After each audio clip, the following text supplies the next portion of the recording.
حسبي ربي جل الله ما في قلبي غير الله نور محمد صلى الله لا إله إلا الله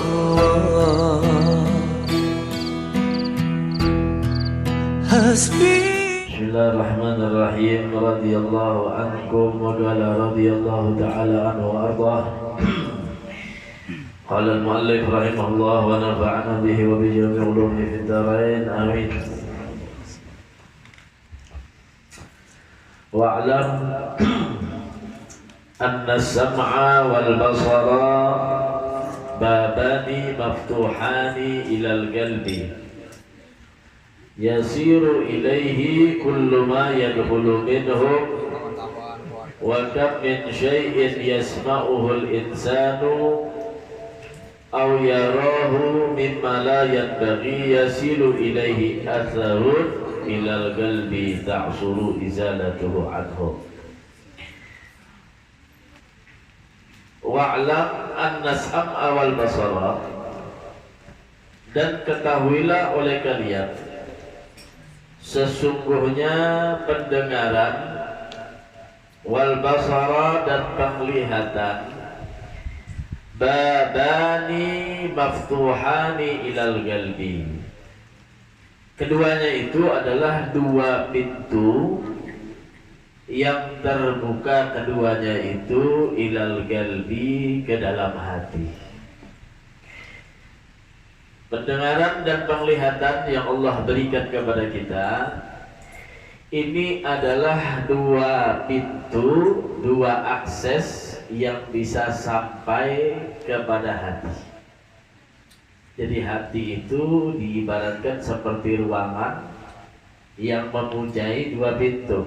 Pintu pertama adalah yang dinamakan dengan pendengaran, pintu yang kedua yang dinamakan dengan penglihatan. Dan hati ini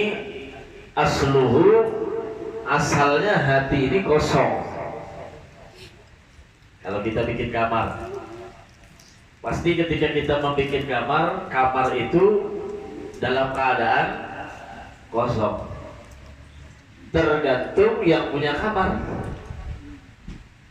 Mau dibikin indah dengan hiasan dindingnya, mau ditaruh lemari yang bagus, yang rapi, bajunya yang bersih, kasurnya yang bersih, lampunya yang terang, udaranya yang nyaman. Ini tugasnya kita. Dan pintunya untuk mengisi, memasukkan ruangan kosong tadi dua, hadirin wal hadirat, yaitu penglihatan dan pendengaran kita. Allah kasih dari awal penciptaan kita semuanya punya hati. Dan ini nanti yang menjadi nilai dari Allah Subhanahu wa ta'ala. Ibaratkan satu rumah itu Allah tuh gak ngelihat depan rumahnya, gak. Yang dilihat dalamnya, yang dilihat kamarnya, yang dilihat ruangannya. Jangan sampai depannya aja kelihatannya beton, rapi, bersih, dalamnya bocor semua. Atapnya bocor, jendelanya rusak, dalamnya banyak kotoran, berserakan. Ini. Jadi Allah Subhanahu wa ta'ala itu menilai dalamnya, bukan luarnya. Kalau kita kadang lewat sekilas melihat luarnya. Banyak orang sekarang ini yang hobi melihat luar. Itulah pandangan manusia itu berbeda dengan pandangannya Allah. Maka dari itu kita sebagai hamba itu kita harus memprioritaskan, mendahulukan pandangan Allah daripada pandangan makhluk. Kenapa? Karena ketika Allah memandang makhluk, memandang daripada kita dengan kebaikan, walaupun 1000 kejahatan pandangan orang itu gak ada gunanya. Yang penting pandangannya Allah Subhanahu wa ta'ala, nilainya Allah Subhanahu wa ta'ala. Nilai Allah itu apa? Mahalun nadharillah fil qalb, Nah, tempat untuk Allah memandang itu adalah hatinya seseorang. Maka perlu saat itu juga bagi kita untuk menata daripada hati kita. Nah, di sini kata Habib Abdullah ada untuk menata hati ini, untuk mengisi hati ini ada dua pintu.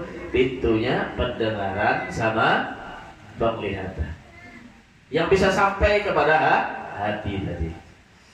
Yasiru ilaihi kullu ma yadkhulu minhuma, akan menjadi kepadanya hati tersebut kullu ma yadkhulu minhuma, apa yang masuk daripada dua jalan ini tadi, dua pintu ini tadi, itu yang akan menjadi hatinya seseorang. Itu yang akan dirasakan dari hatinya, dari pendengaran dan dari penglihatannya. Maka dari itu perlu bagi kita itu benar-benar ketika memandang dan ketika mendengar. Perlu perhatian yang khusus daripada anggota tubuh kita ini, dari kepala sampai ujung kaki, yang perlu benar diperhatikan dua ini, pandangan sama pendengaran. Karena ini dua pintu yang menyebabkan menjadikan hati kita tadi itu sesuatu yang akan mengisi di dalam hati kita. Wa kam min syai'in yasma'uhul insan, berapa banyak daripada sesuatu yasma'uhul insan yang mendengar itu makhluk, au yarahu atau melihat, mendengar, melihat, mimma la yanbaghi, daripada sesuatu yang kurang pantas, kurang layak, yasilu minhu atharun, dia menjadi athar, membekas di dalam hatinya, ilal galbi, dalam hatinya, ta'suru izalatuhu anhu, yang sulit baginya untuk menghilangkannya. Jadi pandangan kita, pendengaran kita itu langsung masuk ke dalam hati. Dan kalau sudah masuk di dalam hati, dia akan membekas. Dan apabila membekas di dalam hati, itu dikatakan sangat sulit untuk dibersihkan. Kenapa? Karena masuknya di dalam hati. Makanya hati-hati melihat sesuatu itu. Jangan sampai melihat sesuatu itu jelek terus. Ya, kadang kita ini diuji sama Allah, kurang pas pandangan langsung dinilai. Begitu juga pendengaran, hati-hati mendengarkan kabar-kabar orang yang kada benar. Kenapa? Karena kata Nabi, laisal khabar kal muayana, tidak sama kabar berita itu seperti pada kenyataannya. Orang sekarang ini menjulung duit aja yang kurang. Karena dululah sisanya aja, menjulung duit aja yang kurang, sisanya berlebih. Apalagi sudah pemandir, ya. Asal mula ceritanya ini bisa bertambah. Nah, kenapa? Maka dari itu kita dianjurkan untuk tabayyun, seleksi dulu benar-benar, benarkah ada kabar ini? Kecuali kabar itu datang dari dua, yang pertama dari kitabullah, yang kedua dari hadis Nabi Muhammad SAW. Nah, itu pasti sudah kebenarannya. Kalau lain daripada itu, kita cek dulu. Nih, bulan puasa rejak banyak kabarnya. Ikam di kampung situ Lailatul Qadar turun jaranya. Lalu sana Lailatul Qadar. Akun aja tuh nyasar kesana kemari itu. Pasti akan dulu lah. Orang Lailatul Qadar itu kemarin, makanya manfaat yang didapatkan orang yang mendapatkan Lailatul Qadar diantaranya adalah orang yang sudah bersiap menyambut bulan Ramadan. Itu ada di bulan Rajab, Sya'ban, Ramadan. Nah, itu orang yang mendapatkan anugerah Lailatul Qadar. Kenapa? Karena Lailatul Qadar ini adalah bonus dari Allah Subhanahu wa taala yang luar biasa. Bukan yang main-mainan. Bukan sekedar hanya dapat hadiah. Mungkin ada mereka di antaranya seperti ada dapat hadiah, kalau orang non muslim mungkin ada sinterklasnya mengantarkan dengan keretanya ini. Allah SWT tidak mengantarkan semacam itu. Allah SWT memberikan bonus ini Lailatul Qadar, khairun min alfi syahr, yang dimana orang beribadah bila bertemu malam Lailatul Qadar itu, maka lebih ibadahnya dihitung Allah melebihi daripada 1000 bulan. 1000 bulan itu kata Habib Dhulal Haddad kalau dihitung maka melebihi daripada 80 tahun orang tersebut beribadah. Makbul indallah, beribadah 80 tahun diterima sama Allah. Kita kadang ibadah, kadang khusyuk, kadang enggak. Kadang ikhlas, kadang enggak. Kadang semangat, kadang enggak. Kadang minta dilihat sama Allah, kadang minta dilihat sama makhluk. Nah ini orang yang mendapatkan malam Lailatul Qadar, semalamnya itu diganti sama Allah Subhanahu wa taala seperti orang yang beribadah lebih daripada 80 tahun dalam keadaan khusyuk dan diterima oleh Allah Subhanahu wa taala. Tentu hadiah bonus yang luar biasa itu tidak dicapai dengan sekedar kita tadi bersantai, dengan sekedar kita tadi itu kayak undian tadi. Nah, ini dikumpulkan nama, dikocok siapa yang keluar gitu, itu undian. Nah, ini Allah Subhanahu wa taala ngasih bonus ini, Allah melihat ini. Allah nazar, Allah memandang kepada makhluknya. Bahkan diperintahkan seluruh para malaikatnya terus dilihati mana yang layak diberikan Lailatul Qadar. Nah, tandanya orang mendapatkan Lailatul Qadar itu tandanya adalah sebelum bulan puasa dan setelah bulan puasa kualitas amalnya berbeda. Yang balas sholat fardunya sebelum bulan puasa, keluar bulan puasa tambah semangat sholat fardunya, sholat sunnahnya, baca yasinnya, baca Al-Quran. Itu tandanya orang mendapatkan Lailatul Qadar.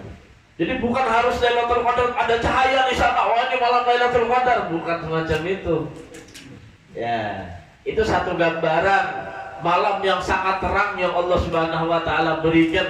Artinya terang dengan rahmatnya Allah Subhanahu wa taala, terang dengan maghfirah dari Allah Subhanahu wa taala yang Allah berikan. Dan tidak gampang, Lailatul Qadar itu yang khusus untuk membawakannya adalah tanazzalul malaikat war ruh. Allah memerintahkan kepada para malaikatnya yang membawakan daripada malam Lailatul Qadar. Nah itu didapatkan dari apa?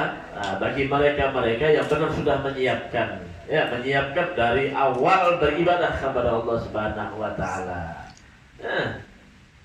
Jadi bukan sekedar, makanya kata Nabi Muhammad SAW, ini kita sedikit membahas bulan puasa. Kata Nabi Muhammad SAW, berapa banyak daripada orang yang berpuasa itu yang dia dapatkan cuma al-ju' wal 'atash, yang mereka dapatkan sekedar lapar dan dahaga saja. Akhirnya yang dapat cuma lapar saja, haus saja yang dapat, tidak dapat apa-apa. Kenapa? Karena tidak pandai menjaga matanya, tidak pandai menjaga telinganya, tidak pandai menjaga mulutnya.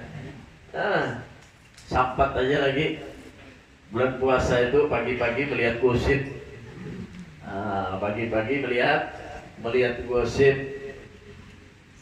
sampai aja lagi berpuasa mendengarkan orkesan telinga tadi deh, mendengarkan hal-hal yang riba semacamnya, ada mulutnya al-kadzab, berjualan makin ramai berjualan bulan puasa ini, maka lewat dusta-dustanya berjual bingka pula ditawar orang 30.000 berjual orang salawi, itu modalnya sudah salawi ya. Ini berpuasa, ini berpuasa, masya Allah. Kadang orang, ya akhirnya apa kata Nabi Muhammad SAW? Dengan sebab mereka tidak bisa menjaga ini tadi, nah sebab itu juga mereka tidak diberikan pahala oleh Allah Subhanahu wa taala. Ya, jadi penting bagi kita tadi itu ya, khususnya apa kata Abdullah Haddad, as-sam' wal basar. Kita jaga nih pendengaran sama penglihatan kita. Kenapa kata beliau itu dua pintu yang bisa langsung masuk akses ke dalam hati kita, dan bila sudah masuk itu sangat sulit untuk mengeluarkan. Dia pasti membekas dalam hati kita. Jadi yang kita pandang, yang kita dengar itu masuk semua dalam hatinya kita. Ya. Jadi tergantung berarti dengan pandangan kita. Kalau semakin banyak kita memandang, mendengar sesuatu kebaikan, berarti hati kita lebih baik. Kalau kita senang memandang yang menyebabkan hati kita kurang baik, mendengar sesuatu yang kurang baik, berarti hati kita pun juga kurang baik. Ada bekas daripada pendengaran dan daripada penglihatan yang kada baik itu tadi. Cara mengobatinya kayak apa? Nah, cara mengobatinya sama. Berusahalah mulai sekarang memandang sesuatu yang dianjurkan oleh agama. Disiap kuitan, dipandang kuitan itu. Memandang kuitan itu sudah dapat rahmat, dapat berkah. Belum kesalaman, belum berbakti, belum kita taat, belum menyenangkan hatinya. An-nazar ila wajih, memandang kepada wajahnya saja, memandang kepada wajahnya bi'ainir rahmah, dengan senang, dengan ta'zim kepada mereka, itu pahalanya luar biasa. Bahkan ulama mengatakan apa? An-nazar ila wajhi ummika afdal min nazarika ila Ka'bah. Kan memandang wajah witan ikam, ibu ikam dipandangi muhanya senang, wah, lebih afdal kata ulama sebagian daripada memandangi Ka'bah. Hobi memandangi Ka'bah, cuma lebih afdal memandang orang tua. Artinya di sini apa? Orang tua lu udah meninggal, beb, gimana? Ziarahi kuburnya. Gimana? Bacakan Yasin, bacakan Al-Quran, ya, titipkan doa kepada mereka. Itu tanda kita sudah berbakti kepada mereka tadi. Ya. Nah, jadi kita manfaatkan, ya, kita manfaatkan daripada anggota tubuh yang Allah Subhanahu Wa Taala berikan sama kita. Wabil khusus daripadanya pendengaran dan penglihatan kita manfaatkan, ya, sehingga bernilai ibadah kepada Allah Subhanahu Wa Taala dan menjadikan sesuatu itu menjadi tempat perbaikan bagi hatinya kita. Telinga kita banyak mendengar sesuatu yang baik, sholawat kah, qasidah kah, ceramah agama yang memberikan tuntunan kah, pokoknya mendengar sesuatu yang manfaat, mendengar sesuatu yang ada nilai kebaikan dari Allah Subhanahu Wa Taala. Nah, itu menjadikan sebab hati kita menjadi baik. Jadi para ulama, para hamba itu hobi benar, anaknya halus-halus itu dibawainya, bawa berjalan, dibawa ke mana? Bawa berjalan, bawa ke tempat, ke rumahnya orang soleh, dibawa ke elak, sekedar apa? Sekedar memandang, sekedar melihat. Nah, kenapa? Karena berapa banyak dikatakan deh, fa innal qalba sari'ut ta'assur bi kulli ma yaridu alaih. Karena sesungguhnya hati itu sangat cepat dia tadi itu menjadi bekas, membekas, bikul lima yaridu alaih, berpengaruh dengan sesuatu yang masuk ke dalamnya. Pengaruh pandangan dan pengaruh pendengaran ini sangat cepat masuk dan membekas dalam hati. Fa idza ta'assara bi syai'in ya'furu masmahuhu anhu. Apabila sudah membekas daripadanya sesuatu tadi, sulit baginya untuk menghapus. Kebaikan yang masuk sulit dihapuskan, keburukan sulit juga dihapuskan kalau masuk sudah ke dalam hati. Falyakun murid harisan ala haddi sam'ihi wa basarihi.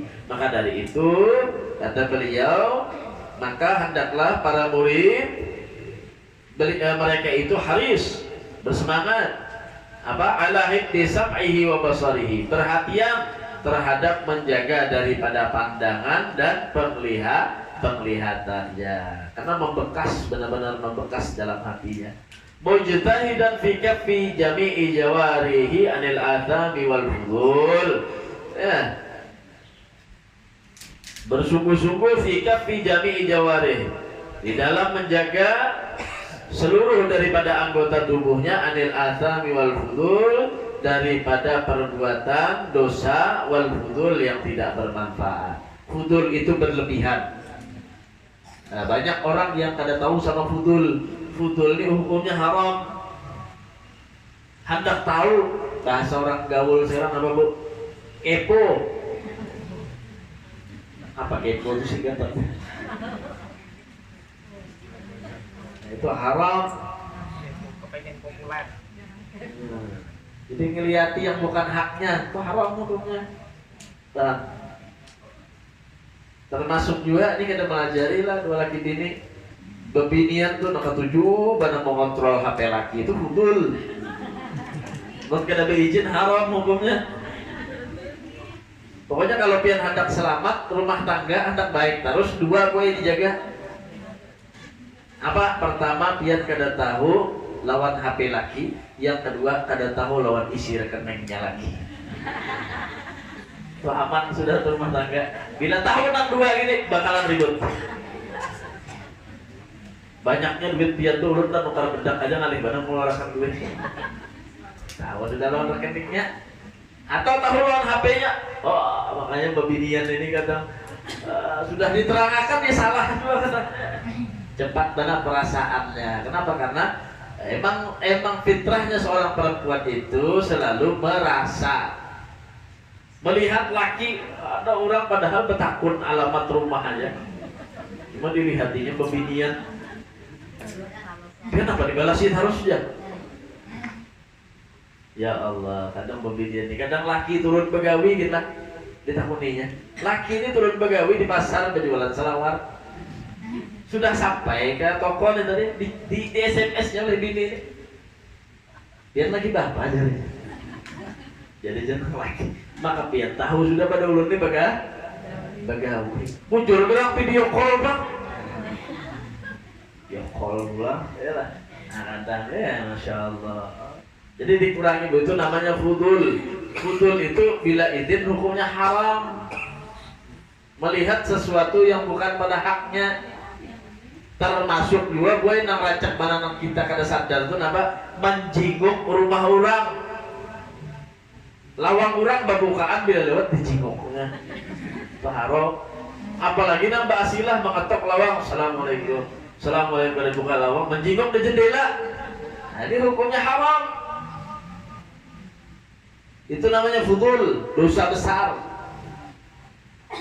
Jadi jangan sampai mengganggu daripada haknya orang. Fudul itu namanya ya, itu fudul. Hendak tahu terus. Hendak tahu rahasia orang, mengorek-orek rahasia aibnya orang, nah sama itu fudul. Ya hukumnya sama haram malah. Nah itu perlu dijaga daripada kita pandangan daripada mata, pendengaran. Nah di sini itu diceritakan karena Wahab bin Munabbih, ada seorang ulama namanya Wahab bin Munabbih. Diambil ceritanya dari kitab Tanbihul Mu'tarif.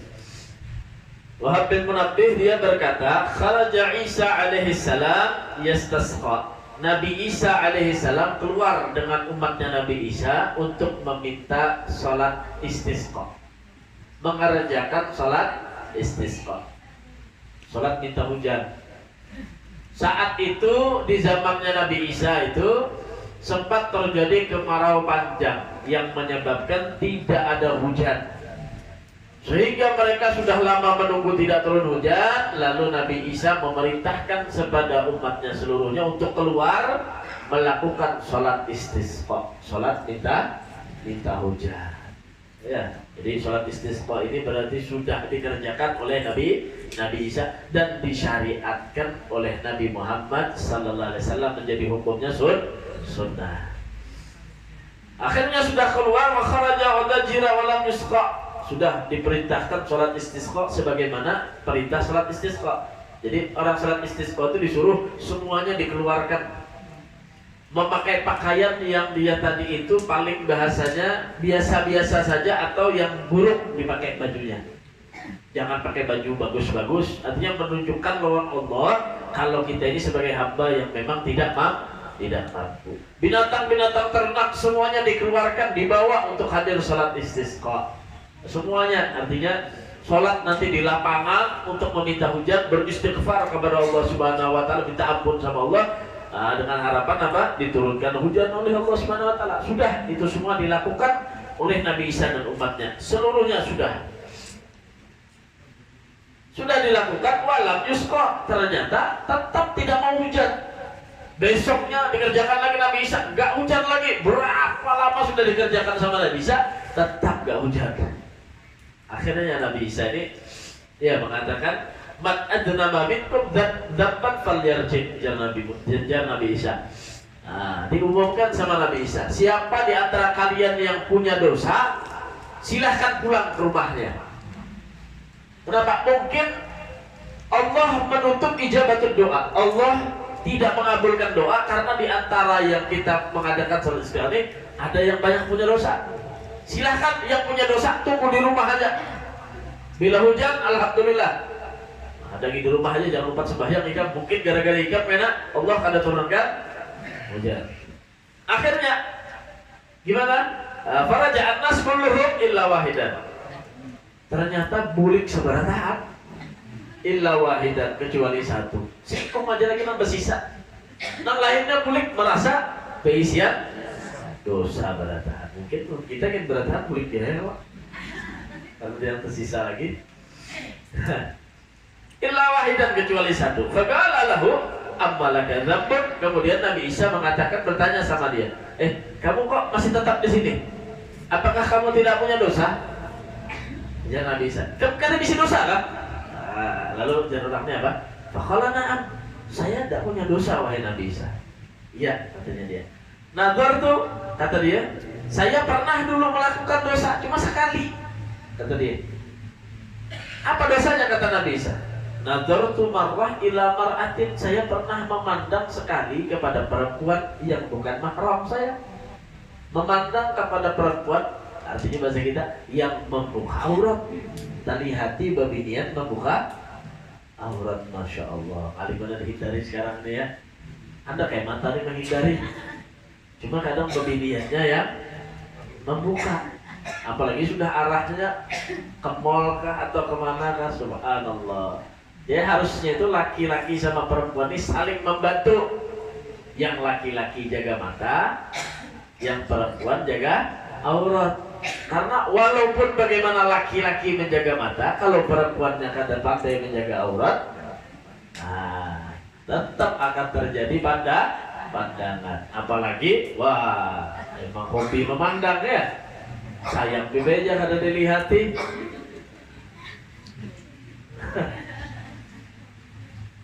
Ya. Jadi sudah, kata dia, wahai Nabi Isa, aku pernah memandang seseorang perempuan yang membuka auratnya.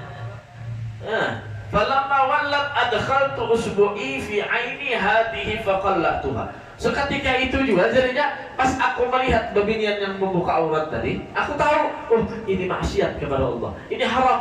Kemudian aku masukkan tanganku jerijiku ke mataku yang melihat tadi, langsung aku coker.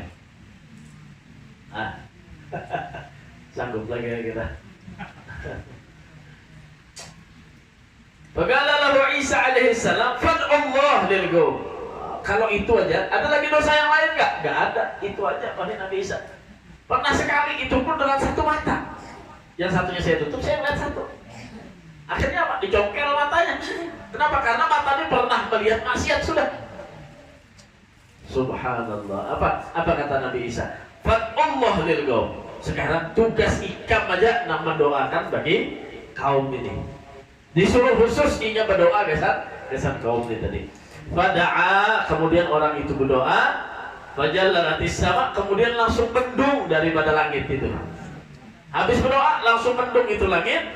Liwaqtiha wa umtiru. Seketika itu juga langsung hujan. Nah ini tandanya apa?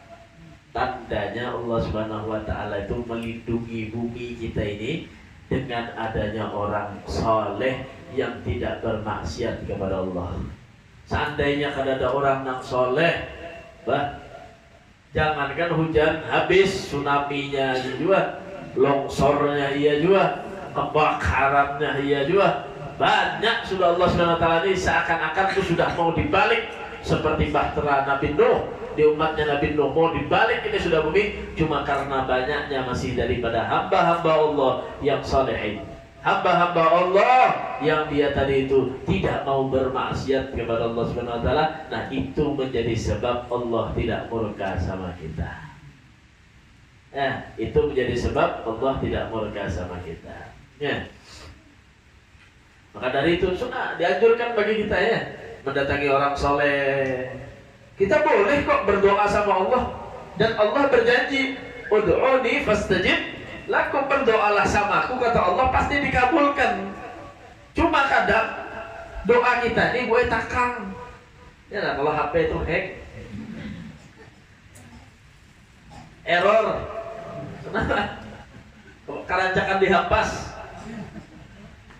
Nah ini berdoa lawan Allah Subhanahu wa taala, kadang maksiatnya hari ini 50 kali, berdoanya sekali. Akhirnya apa? Kerancakan dihampas ya kayak gitu deh. Nah, jadi bagaimana caranya? Nah, kita minta perantaraan. Seperti Nabi Isa alaihissalam, dikabulkan doanya. Nabi Isa langsung menyuruhkan apa? Padahal dia Nabi. Cuma karena ada orang soleh yang dia tadi itu menahan maksiat, meninggalkan maksiat sama Allah. Apa kata Nabi Isa? Berdoalah kau. Nah, artinya di sini walaupun posisinya Nabi, karena ada orang yang soleh, dengan itu juga Allah mengabulkan daripada doa. Nah, jadi kalau orang bahari itu ingat dulu lah, bila jadinya tenah ada masalah kah, ada apakah, dicariinya di kampung tuh orang tua nang soleh nang rajin beribadah, dibawakan dengan baras tuh lakatan dia. Ah, jadi lunginya anu tipe anu guruai anu niai. Nah, karena tahu sudah sidiknya orang soleh, doakan ulun nah, mudahan ulun nih kayak ini, mudahan anak kayak ini, mudahan kayak ini. Nah, lalu itu menjadi sebab daripada lancarnya segala urusan, lancarnya segala perkara, mudahnya segala urusan bagi mereka. Diberkati as-salihin, dengan berkat daripada orang-orang saleh. Nah, jadi Allah Subhanahu wa taala pun mengatakan, ya, man adani waliyan faqad adantu bil harb. Kata Allah, siapa yang mengganggu daripada wali-walinya aku, sama dia mengajak perang kepadaku, kata Allah Subhanahu wa taala. Bahkan Allah Subhanahu wa taala mengatakan lagi apa di dalam hadis itu, Rasul sallallahu alaihi wasallam mengatakan dalam hadis qudsi bahwasanya siapa orang yang sudah istiqomah melakukan yang wajib, mengerjakan yang sunnah, terus ciri-ciri orang soleh, yang wajib dikerjakan, yang sunnah dikerjakan, apa kata Allah? Aku akan menjadi telinga yang dia dengar, aku akan menjadi pandangan yang dia pandang, aku akan menjadi tangan yang dia gerakkan, aku akan menjadi kaki yang dia langkahkan. Artinya gerak-geriknya orang soleh itu semuanya dalam pandangan dan bantuan Allah Subhanahu wa taala. Ujar Allah Subhanahu wa taala, seandainya dia mengangkat tangannya dan meminta kepadaku, maka aku akan kabulkan, kata Allah. Seandainya dia minta perlindungan kepadaku, maka aku akan lindungi mereka. Nah, itu khusus kepada orang-orang soleh. Ini ada contohnya. Nah, jadi metode menjadi orang soleh itu pertama apa? Dia harus kaful jawari. Dia harus menjaga daripada anggotanya.